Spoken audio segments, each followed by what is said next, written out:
Vores energiforsyning i øjeblikket, den er jo meget centralt styret. Vi har store kulkraftanlæg, vi har vindmølleparker.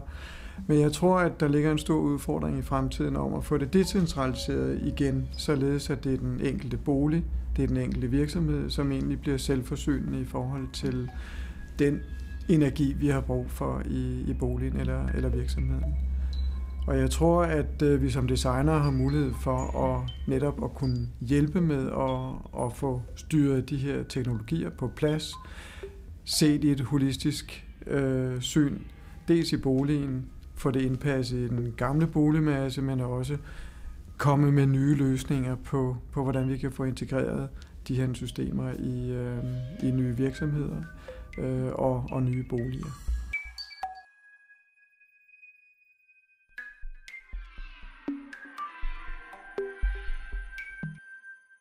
Jeg tror, det er fikst på den måde, at jorden har en masse udfordringer, naturkatastrofer. Vi mennesker har en masse udfordringer om at leve flere og flere her, og der kan opstå krige.